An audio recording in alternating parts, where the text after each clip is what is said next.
என்பதையும், 5ஆம் பாவ உபநட்சத்திராதிபதி 1, 5, 9 என்று இருக்கும் பொழுது இந்த தெய்வ ஆராதனையில் ஈடுபடுவார் என்று சொல்லப்பட்டிருக்கிறது.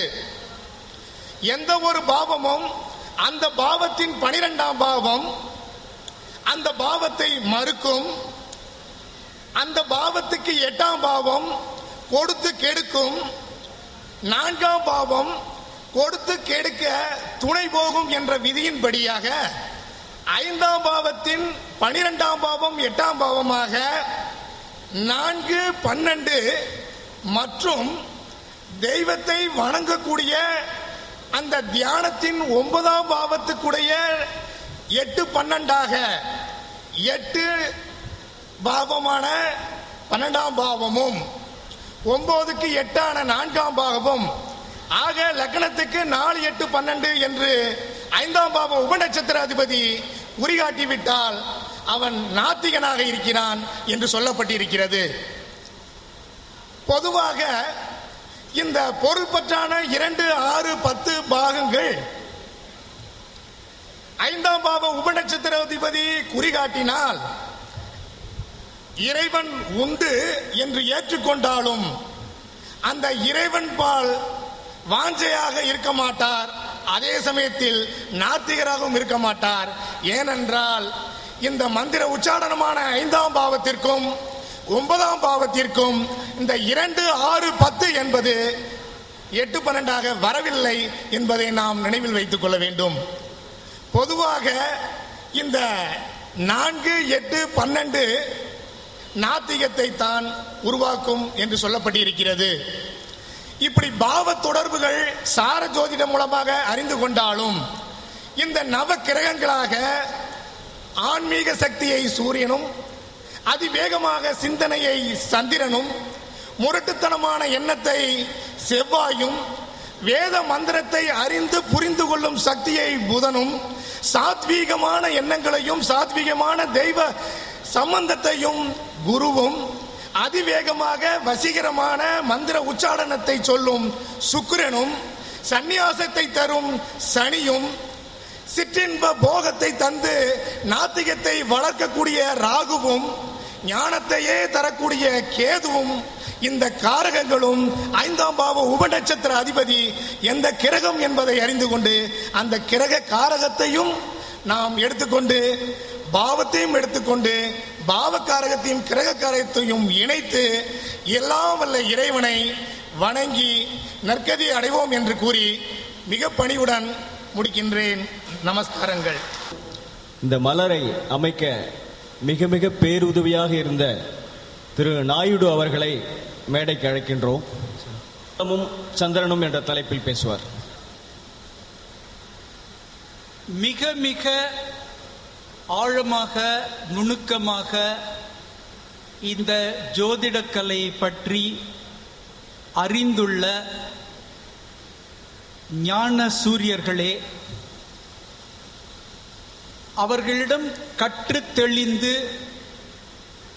பலரிடமும் கற்க இயலாத விஷயங்களை கூட இங்கே கற்றோம் என்று மேடையில் பகிரங்கமாக கூறி அமைந்திருக்கும் திரு தேவராஜனின் மாணவர்களே, இந்த மாநாட்டிற்கு வருகை தந்து சிறப்பித்துக் கொண்டிருக்கும் ஜோதிடம் அறிந்த, அறியாத, அறிய துடிக்கும் அல்லது இதில் என்ன இருக்கிறது என்று பார்க்கலாம் என்ற நோக்கத்தோடு பல வகைகளில் வந்து இங்கே அமர்ந்திருக்கும் அனைத்து பிரமுகர்களே, அனைவருக்கும் என் முதற்கண் வணக்கங்கள். இன்று வந்ததிலிருந்து பார்த்து கொண்டிருக்கிறேன், தேவராஜ் அவர்கள் அனைவருக்கும் பொன்னாடையை போர்த்தி பல வகைகளில் கௌரவித்து கையே சிவந்து போயிருக்கும் என்று நினைக்கிறேன். அந்த வகையில் தந்து கொண்டே இருக்கும் அவருக்கு ஏதாவது தர வேண்டும் என்பதற்காகவே வரும்போதே ஒரு விஷயத்தை எடுத்துக்கொண்டு வந்திருக்கிறேன். அதை உங்கள் அனைவர் முன்னிலையில் இப்பொழுது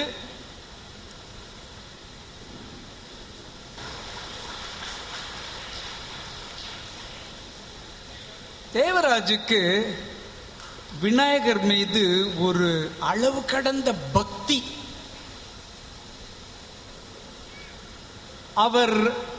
அவருடைய விழா மலரில் கூட பார்த்திருப்பீர்கள், விநாயகர் தான் இருக்கிறார்.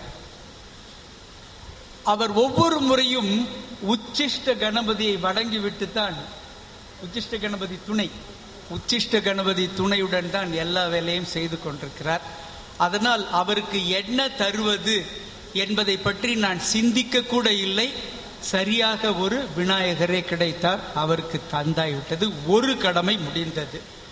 இரண்டாவது கடமை, இன்று வந்ததிலிருந்து பார்த்து கொண்டிருக்கிறேன், மற்றவர்களுக்கு அந்த சால்வையை அணிவித்துக் கொண்டிருந்த பொழுது அதை தவறு என்று சொல்ல மாட்டேன், கவனிக்கவில்லை என்று வேண்டுமென்றால் நாம் எடுத்துக்கொள்ளலாம். தலைகீழாகத்தான் போட்டுக் கொண்டிருந்தார். ஆனால் இருவருக்கு மட்டும் சரியாக பார்த்து பார்த்து போட்டார். ஞானதேசிகன் கடைசியாக பேசுவார், இவர்களுக்கு மட்டும் பார்த்து பார்த்து போட்டார். ஏன் இதை கூறுகிறேன்? நுணுக்கமான பார்வை நம் அனைவருக்கும் வேண்டும். என்ன நடக்கிறது என்பதை பார்ப்பதற்காக, பார்த்து தெரிந்து கொள்வதற்காக, தெரிந்து தெளிவு பெறுவதற்காகத்தான் நாம் இது போன்ற மாநாடுகளுக்கு வருகிறோமே தவிர, இந்த மாநாட்டில் போடப்பட்ட சாப்பாட்டில் முருங்கைக்காய் முத்தலாக இருக்கிறது என்று குறை கூறுவதற்காகவோ, சாம்பார் ருசியாக இருக்கிறது என்று நாக்கு சப்பு கொட்டுவதற்காகவோ வருவதில்லை. ஆனால் அதற்காக இந்த மாநாட்டையே நாம் ஒரு பள்ளிக்கூடமாக எடுத்துக்கொண்டு வரிசையாக 1ஆம் வகுப்பு, 2ஆம் வகுப்பு, 3ஆம் வகுப்பு என்றும் நடத்தக்கூடாது. மாநாட்டில் பேசுவது என்பதே கூட ஒரு தனிக்கலை. அந்த வகையில் இப்பொழுது நான் உங்களுக்கு சொல்ல வேண்டும் என்ற எண்ணத்தில் வந்திருக்கும் விஷயங்கள் இதுதான். முதல் விஷயம், இந்த மாநாட்டில் பேசுவதற்கு எனக்கு தகுதி கிடையாது. நான் ஜோதிடம் அறிந்தவன் அல்ல. ஜோதிடத்தை கற்றுக்கொள்ள வேண்டும் என்ற ஆர்வம் உள்ளவனும் அல்ல.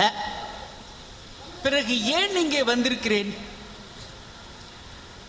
நான் செய்யும் மனநல சமூகப்படியும் நீங்கள் செய்யும் ஜோதிடப்படியும் பல நேரங்களில் ஒத்து போகின்றன, ஒரே மாதிரியே இயங்குகின்றன. எப்படி? ஒன்று, உங்களிடம் வருபவர்களும் என்னிடம் வருபவர்களும் ஏதோ ஒரு கஷ்டத்தில் இருக்கும் போதுதான் வருகிறார்கள்.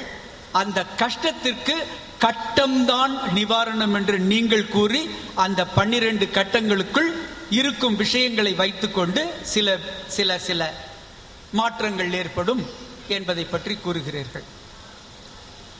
என்னிடத்திலும் கஷ்ட நிவாரணத்திற்கு தான் வருகிறார்கள். அப்படி வரும் பொழுது அவர்களுடைய கூட்டமைப்பில் உள்ள குறைகள் இது. அந்த கூட்டமைப்பில் உங்களுடையது கட்டமைப்பு, என்னுடையது கூட்டமைப்பு. கூட்டமைப்பு என்பது குடும்பம், உங்களுடைய உறவினர்கள், தாய், தந்தை, சகோதரர்கள், நண்பர்கள். இந்த கூட்டமைப்பில் உங்களுக்கு ஏற்படும் பிரச்சனைகளால் தான் உங்களுடைய கஷ்டங்கள் ஏற்படுகின்றன என்பதை கூறி அதை நிவாரணம் செய்வதற்கான வழிமுறைகளையும் கூறுகிறேன். இது ஒரு ஒற்றுமை. இரண்டாவது ஒற்றுமை, என்னிடத்தில் வருபவர்கள் இவ்வளவு பெரிய அந்தஸ்தில் உள்ளவர்கள் என்று எங்கும் நான் சென்று பறையடித்துக் கொண்டிருக்க மாட்டேன், டமாரம் அடித்துக் கொண்டிருக்க மாட்டேன். இந்த கஷ்டங்களை எல்லாம் நான் தீர்த்தேன் என்று கூற மாட்டேன். அதுபோலவே நீங்களும் உங்களிடம் வருபவர்களுடைய பெயரை கூட சொல்லாமல் அவர்களுடைய கஷ்டங்கள் அது எப்படி நிவாரணம் அடைந்தன என்பது போன்ற விஷயங்களை மட்டுமே இங்கே கூறுகிறீர்களே தவிர, இன்னார் இந்த அந்தஸ்தில் உள்ளவர், அவர் என்னிடம் வந்தார், நான் இதை செய்தேன் என்று சுய விளம்பரம் தேடிக்கொள்ளவில்லை. அந்த வகையிலும் நீங்களும் நானும் ஒத்துப்போகிறோம். என்னிடம் கூறப்படும் எந்த விஷயம் என்னிடம்தான் இருக்குமே தவிர என்னை தாண்டி வேறு யாரிடமும் சென்று சேராது என்ற நம்பிக்கையை நான் எப்பொழுது என்னுடைய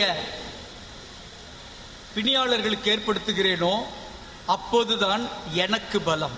அதே போல நீங்களும் உங்களிடம் வருபவர்களுடைய குறைகளை கஷ்டங்களை நீக்கிவிட்டு பின்னால் வேறு எந்த இடத்திலும் இதை சென்று சொல்ல மாட்டீர்கள் என்ற நம்பிக்கை ஏற்படும் பொழுதுதான் உங்களுக்கும் நிறைய அதிகமான நபர்கள் வரக்கூடிய வாய்ப்புகள் உண்டு. இது மூன்றாவது. நான்காவது, நீங்கள் அனைவரும் வருபவர்களுக்கு கட்டங்களை பார்த்து இதற்கு காரணம் இது, இதற்கு காரணம் இது, இது இதனால் ஏற்பட்டது என்று கூறும் பொழுது அவர்கள் மனதில் ஏற்படும் சஞ்சலங்கள் பாதியாக குறைந்து விடுகிறது. என்னுடைய துன்பங்களுக்கு காரணம் நான் அல்ல, இது கிரகம். அப்பொழுது என்ன செய்யலாம் என்று அந்த துன்பத்தை தள்ளி நின்று பார்க்கக்கூடிய ஒரு மனதிடம் மனோபலம் அவர்களுக்கு ஏற்படுகிறது. இதே மனதிடம் மனோபலத்தை தான் நாங்கள் வேறு விதமாக தருகிறோம். எப்படி? இந்த துன்பத்திற்கு காரணம் என்ன என்பதை நீங்களே பகுத்தாராய்ந்து கொள்ளுங்கள் என்று அவர்களுக்கு சில வழிமுறைகளை சொல்லிக் கொடுப்பதன் மூலம் அவர்கள் தங்களை அறிகிறார்கள், தங்களுடைய பலத்தை உணர்கிறார்கள். எங்களிடம் வருபவர்கள் யாரும் துவண்டு செல்வதில்லை, அதே போலத்தான் உங்களிடம் வருபவர்களும் யாரும் துவண்டு செல்வதில்லை. இது இன்னொரு ஒற்றுமை. இது போல பல ஒற்றுமைகளை அடுக்கிக் கொண்டே செல்லலாம். அப்படி இருந்த ஒரே காரணத்தினால்தான் இங்கு வருவதற்கு, இந்த மேடையில் பேசுவதற்கு எந்த விதமான அங்கீகாரமும் எனக்கு இல்லை என்ற போதிலும் திரு தேவராஜ் நட்பின் மிகுதியால் அழைப்பு விடுக்க அதனை ஏற்று வந்தேன். அந்த வகையில் நீங்களும் நானும் சமுதாயத்தை உயர்த்தும் தொழிலில்தான் இருக்கிறோம். உங்களிடம் வரும் ஒரு நபர் என் குழந்தை நன்றாக படிப்பானா மாட்டானா என்று கேட்கும் பொழுது நீங்கள் கட்டத்தை பார்த்துவிட்டு, வெறும் பேப்பர் தான் பார்க்குறேங்க, கட்டை எதையும் பார்க்கல, கட்டத்தை பார்த்துவிட்டு நிச்சயமாக இவனால் படிக்கவே இயலாது என்ற நிலைமை இருந்தால் கூட நீங்கள் என்ன சொல்வீர்கள்? உங்களில் யாராவது கட்டத்தில் நிச்சயமாக அவன் படிக்கவே முடியாது என்பது தெள்ளத் தெளிவாக தெரிந்தால் கூட நீங்கள் என்ன சொல்வீர்கள்? தேவராஜ் என்ன நீங்க சொல்லுவீங்க? சொல்லுங்களேன். அவர் அத்தனை பேரையும் வம்புக்கு இழுப்பார். அவருடைய வகுப்புகளில் மாதா மாதம் ஒரு நாள் அவர் வீட்டில் திருவிழா நடக்கிறது. அந்த திருவிழாவில் அனைவரும் வருவார்கள். இவர் தொடர்ந்து மணிக்கணக்காக மூச்சு விடாமல் பேசுவார். பேசிக்கொண்டிருக்கும் ஒவ்வொரு விஷயத்தையும் குறிப்பெடுத்துக் கொள்ளும் அளவிற்கு அற்புதமாக சொல்லிக்கொண்டே செல்வார். அவர் இப்படித்தான் எதிராளியை தூண்டிவிட்டு கேள்வி கேட்டு திணறடித்துக் கொண்டிருப்பார். இன்றைக்கு அவர் என்னிடம் மாட்டிக்கொண்டார்.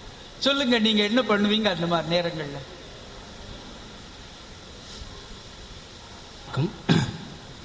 சார் சொன்ன மாதிரி ஜோதிடத்தில் 2 கட்டமைப்பு இருக்கு. அதாவது விதி அப்படிங்கிற ஒரு கட்டமைப்பு, மதி அப்படிங்கிறது இன்னொரு கட்டமைப்பு. விதி சரியில்லை அப்படின்னும் போது தசா புத்திங்கிறது இன்னொரு ரூட் இருக்கு. அதாவது ஒரு ஊருக்கு நம்ம செல்லும் போது ஒரே ஒரு பாதையாக இல்லாமல் எப்படி 2 பாதை இருக்கோ அது மாதிரி விதி சரியில்லாத காலகட்டத்தில் முயற்சி பண்ணுறதை விட அந்த தசா புத்தி எந்த காலகட்டத்தில் சிறப்பாக இருக்கோ அந்த காலகட்டத்தில் படித்தா நல்லாயிருக்கும். அதே மாதிரி படிப்புங்கிறது 2 பிரிவுகளை கொண்டது. அகச்சார்புடைய கல்வி, புறச்சார்புடைய கல்விங்கிறது. அதாவது நூல் சார்ந்த அறிவு, 2வது பார்த்தீங்கன்னா கருவிகள் சார்ந்த அறிவுன்னு. யார் யாருக்குன்னா நூல் சார்ந்த அறிவுங்கிறது அதிகமாக இருக்கோ அவங்களுக்கு கருவிகள் சார்ந்த அறிவுங்கிறது சிறப்பாக இருக்காது. அதனால் நம்ம வந்து ஜாதகத்தை 2 பிரிவாக பிரித்து நம்ம யாருக்கு எந்த துறையில், அதாவது லக்ன உபநட்சத்திரம் ஒருவருக்கு ஒற்றைப்படை பாவத்தை தொடர்பு கொள்ளும் போது அவருக்கு படிக்கவே முடியாது என்று எனக்கு தெரிந்தால் கூட அதை வெட்டு 1 துண்டு 2 என்பது போல சொல்ல மாட்டேன். அதே போலத்தான் திரு தேவராஜ் அவர்களும் மிக அழகாக கூறினார். இது இல்லாவிட்டால் இது, மதி விதி, இது இல்லாவிட்டால் அது, இல்லாமல் இருந்தால் தசாபுக்தி, இல்லாமல் இருந்தால் தொழிற்கல்வி, அழகாக கூறினார்கள். ஆக உங்களிடம் வருபவர்களும் என்னிடம் வருபவர்களும் வெளியே செல்லும் பொழுது மனபலம் பெற்று செல்கிறார்கள். அந்த மனபலம் பெற்று செல்வதற்கு உதவிகரமாக நாம் அவர்களுடைய மனப்பாங்கையை மாற்றிவிடுகிறோம்.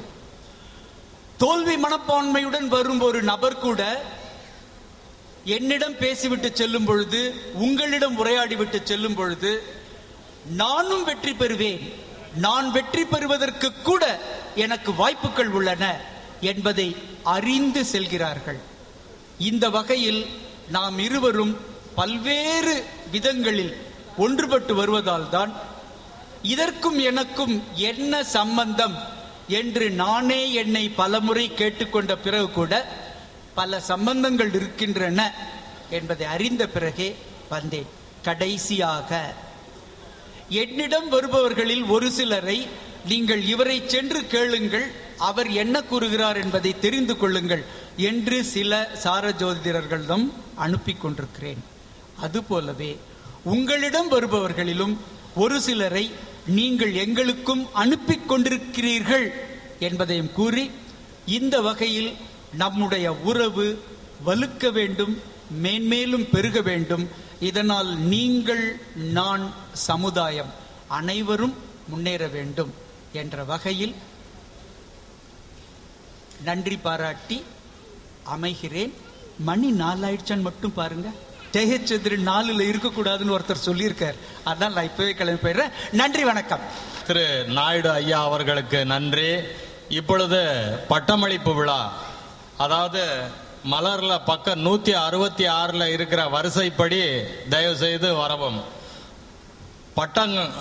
பட்டமளிப்பு விழாவில் வருவோம் நபர்கள் அந்த வருஷப்படி இந்த சைடு கேட்டுக்கொள்கிறேன். அடுத்து டாக்டர் AR காசிலிங்கம், அடுத்து சிறப்பு பிரிச்சு கொடுங்க, ஒருத்தர் பிரிச்சு கொடுக்கணும். அடுத்ததாக M கிருஷ்ணமூர்த்தி, துரை குமாரவேலன், திரு K சாய்குமார், கிருஷ்ணமூர்த்தி இங்க வாங்க, இங்க இப்படி